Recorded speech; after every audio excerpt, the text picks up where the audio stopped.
Bonsoir à tous et bienvenue pour cette nouvelle review critique sur le film Blonde réalisé par Andrew Dominik et qui est depuis le 28 septembre sur Netflix et qui est une adaptation du best-seller de Joyce Carol Oates du même nom, et que ce livre et le film sont en quelque sorte un faux biopic mélangeant à la fois des faits réels et des faits un peu plus fictifs, et qui retrace forcément la vie de Norma Jean alias Marilyn Monroe. Donc c'est un film dont j'ai vu dont sa sortie aux US et en France. J'ai vu pas mal de tweets, pas mal de critiques où c'est assez divisé. Il y en a qui crient vraiment au chef-d'œuvre et d'autres critiquent vraiment que c'est totalement une bouse intersidérale. Forcément, parfois il y a des critiques un peu sévères, je trouve, par moments, notamment les scènes de fœtus, mais ça on en parlera sans doute, j'en parlerai un peu plus tard. Grosso modo, moi, pour ma part, je suis un peu entre les deux. Je dois être 100%, très honnêtement, je pense que je suis, en y repensant, et je l'ai vu une deuxième fois pour être sûr de mon avis, car c'est un film qui est vraiment assez spécial.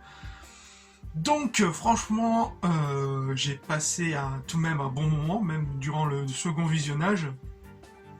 C'est un film que j'apprécie assez bien, même si parfois il y a quelques petits points que j'aimerais revenir, sans pour autant que ce soit une véritable bouse.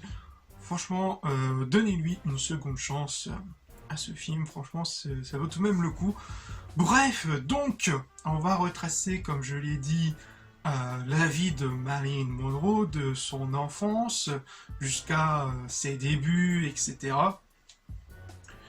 Donc, avec ces fameux faits réels mélangés avec des faits un peu beaucoup plus fictifs, on va dire ça, qui montrent un peu ce côté un peu sombre d'Hollywood, qui fait forcément écho à certaines affaires récemment. Donc ça fait littéralement penser aux méthodes de recrutement assez spéciales des frères de Weinstein. Vous aurez compris où est-ce que je veux en venir. Qui donc vraiment, elle a eu une enfance assez pas facile. C'est qu'elle a eu plusieurs tentatives de meurtre de par sa mère, donc sa mère était devenue folle, etc. Enfin, elle était totalement folle de base. Donc pour moi, les plus gros points que j'ai aimés dans le film, c'est forcément l'interprétation de Ana de Armas, qui franchement nous livre une sacrée performance. Franchement, elle est assez hallucinante, elle nous fait presque oublier, nous fait quasiment montrer que c'est elle, Marilyn Monroe. Que ce soit à travers ses mimiques, ses visages, de ce que j'ai vu de Marilyn. Moi je reste tout de même assez surface. J'ai vu quelques images, je sais qui c'est à peu près en général, je m'étais un peu légèrement renseigné. Mais franchement, sachez de constater, franchement, Ana de Armas, elle nous fait franchement une très bonne interprétation de Marilyn, que ce soit dans les petites mimiques au visage, etc. C'est assez bluffant. J'avais revu quelques vidéos en parallèle avec Marilyn et le film. Franchement, c'est assez bluffant. Franchement, elle a fait un très bon taf, et très honnêtement, pour moi, elle mérite largement l'Oscar de la meilleure actrice. Franchement, elle a fait une très bonne performance. Franchement, chapeau bas. Après, forcément, il y a aussi la réalisation de Andrew Dominik, qui nous propose plusieurs cadres, plusieurs formats de cinéma, enfin plusieurs formats de cadres de cinéma, passant soit de HD à 4 tiers, 16 neuvième, etc. Pour nous donner un peu ce côté un peu faux documentaire. On retrace à peu près quasiment par morceaux quelques formats, comment on peut dire ça, comme si on avait trouvé certaines archives, etc. Parfois il y a des trucs en noir et blanc, parfois il y a des scènes en couleur. Franchement, ça donne surtout un bon mix et étonnamment un bon rythme qui fonctionne assez bien, même si par la fin ça peut, même si pour moi c'est plutôt vers la fin où ça se mélange un peu les passos. Parfois, enfin, je me suis tout de même demandé pourquoi il passe sous ce format-là, alors qu'il pouvait très bien continuer sur la continuité de l'action, comme ça. Mais sinon, franchement, généralement, ça vraiment, ça redonne un peu cette sensation de retrouver un petit côté cinématique, plus côté cinématique, avec certains mises en scène et surtout la photographie qui est juste dingue, qui est vraiment magnifique et qui rend vraiment la chose assez beau, avec des reflets, les lumières qui correspondent très bien à chacune époque, chaque format, etc. Franchement, c'est très très beau à ce point-là. J'ai quasiment rien à dire. C'est surtout au niveau du montage par moment, où c'est surtout à la fin, où parfois ça se mélange un peu les pinceaux, tu sais pas, mais tu sais pas comment ça va se formuler comme ça. Il y a aussi ce côté aussi, encore vers la fin, où euh, tu sais pas comment ça va se finir. Est-ce que ça va se finir sur ce plan-là? Est-ce que ça va se finir sur cette conclusion-là? Ou si ça va se finir sur une toute autre conclusion? Tu sais pas. Enfin, moi, ça m'a un peu embrouillé. Est-ce qu'on va se finir sur ce lit? Est-ce qu'on va finir sur ça? Ou sur ça? Bref, c'était un peu confus vers la fin. Je trouve que c'est plutôt vers la fin où c'est un peu confusion. Mais sinon, en général, ça passe. Ah oui, puis parfois le film peut passer un peu de ce côté horreur, encore une fois vers la fin, avec sa relation avec le président Kennedy, où vraiment on passe un basculement était total dans un truc d'horreur, mais franchement ça fout aussi bien les jetons, qu'on a peur pour Marine, etc., de comment ce qu'elle a vécu un peu ce traumatisme, et qu'au fur et à mesure elle devient quasiment folle, un peu comme sa mère, où on trouve encore une fois avec les mimiques en parallèle avec sa mère, avec notamment avec ses mains. C'est assez chaud par moment. On va revenir sur les trucs de fœtus en 3D, je sais pas pourquoi ça choque des gens. Alors, au bout d'un moment, calmez-vous les mecs et apprenez un peu à analyser les choses. Moi, surtout dans la scène avec le fœtus qui, soi-disant, qui parle, alors qu'on où c'est vraiment le dilemme pour Marine, est-ce qu'elle va garder cet enfant ou quoi.